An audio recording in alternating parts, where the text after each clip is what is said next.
Look at the hand, not the face, not the flag behind it, not the oath book, the motorcade, the family standing nearby, or the officials trying to look calm.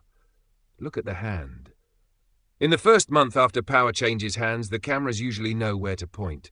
They show the smile, the signature, the handshake, the first walk into the room. But in some photographs there is a smaller detail. A strip of medical tape, a square bandage, a red mark on the palm, a swollen finger, a hand held too carefully against the body. The public explanation is always simple. Too many handshakes, a paper cut, a bruise, dry skin, old age, a door handle, a pen, a campaign trail that never really ended, and most of the time that is probably enough. One bandage is nothing. Two bandages are still nothing. But archives become dangerous when the same nothing keeps returning. The first version of the rumor was American. It began with a public question about a mark on a president's hand. The answer was ordinary. He shakes a lot of hands. He meets a lot of people. He signs a lot of things. The body absorbs the job. That explanation made sense. It still makes sense. But the question did not disappear. It moved. People began collecting images from other moments of power. Swearing-ins, emergency briefings, hospital exits, courts, military rooms, podiums, airport tarmacs. The same strange area of the body kept appearing in the frame. Not the whole person, just the hand. In one folder, someone had written a phrase across the top of a contact sheet, the 30-day hand. The theory was not that every bandage meant something. It was colder than that, more bureaucratic. According to the file, the most vulnerable period in any system is not the day before a leader takes office. It is the first 30 days after. The old authority is still embedded in the machinery. The new authority is still being tested by it. Staff overlap, security codes change, private channels are reissued, emergency packets are transferred from one office to another. Everyone says the oath is the moment power moves. But the file asks a different question. What if the oath only announces power? What proves custody? In the public ceremony, the leader raises a hand and repeats the words. In the private system, the hand has to do something else. It has to open the room. It has to match the file. It has to cancel the previous key. That is where the rumor becomes specific. Not a ritual, not a secret society initiation. A continuity check. The memo calls it a living seal. The idea is simple enough to be believable. Before the first sealed security briefing, before the first irreversible command authority, before the first private packet could be activated, the new holder of power had to provide a fresh biological confirmation. A fingerprint was not enough. A stored print could be copied. A signature could be rehearsed. A face could be filmed. A voice could be imitated. But a fresh finger, lightly broken at the surface, gave the system what it wanted. Warmth, pressure, conductivity, pulse and custody in the same moment. Then the finger was covered. Small dressing, boring explanation, the kind of thing no one wants to ask about twice. That is the elegance of the theory. It does not need a dramatic wound, it needs the opposite. Something so minor that every press office can explain it in one sentence. Handshake, paper cut, dry skin, old injury. The archive does not claim one explanation is false. It claims the explanation is useful. When we move back through older footage, the pattern becomes harder to prove and easier to feel. A leader steps from a car, a wartime visitor crosses an airport tarmac. A president takes an oath in the cold.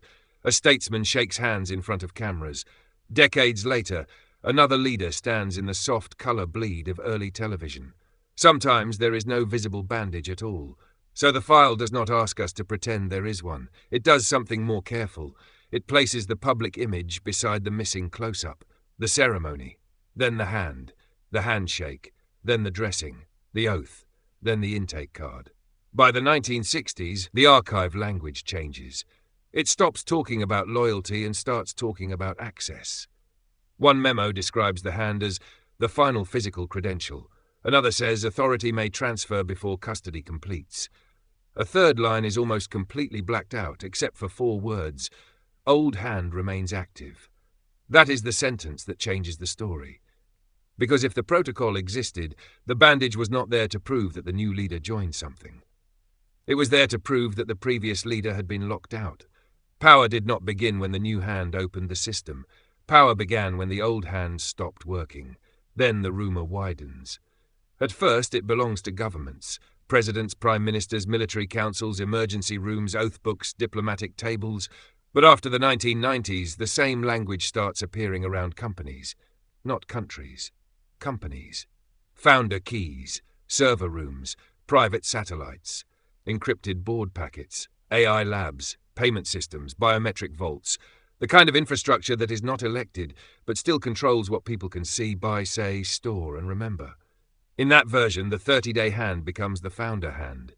The new CEO does not just receive a title, he receives custody.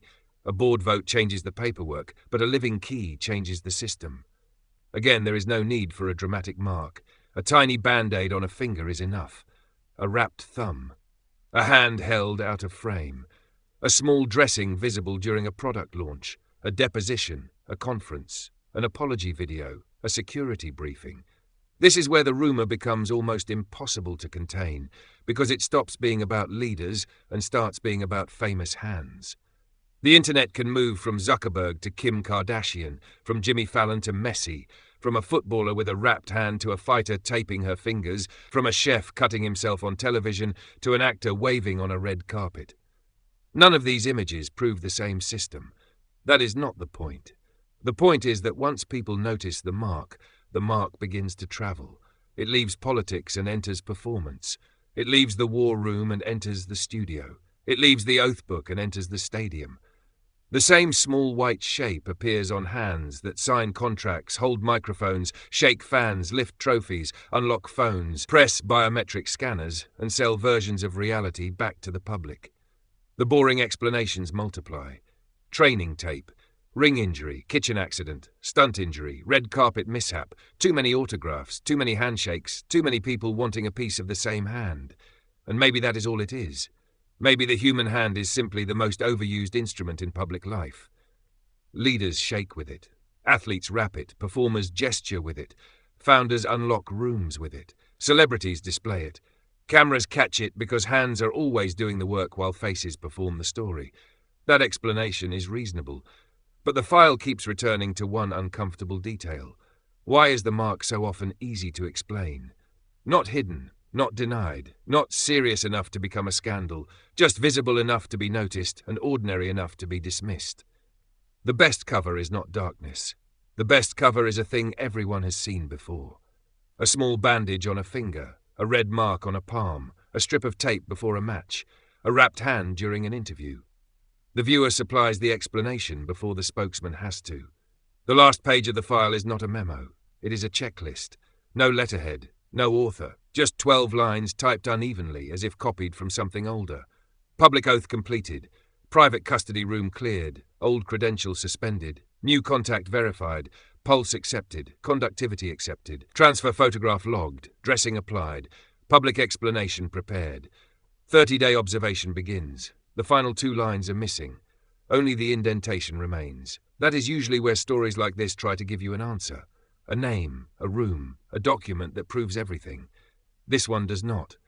It leaves us with a pattern and a problem. A paper cut explains one photograph. A handshake explains 2. A sports injury explains another. A kitchen accident explains another. A ring, a bruise, a swollen finger, a piece of tape, a bad door handle, a long campaign day, a long match, a long night under studio lights. Each explanation works alone. The question is what happens when they are placed together. When the same small dressing keeps returning on the hands of people who inherit systems, companies, armies, cameras, crowds, platforms, and rooms the rest of us never enter. So you decide. Coincidence? Or something else? Because maybe the bandage was never there to hide the cut. Maybe it was there to hide the moment the old hands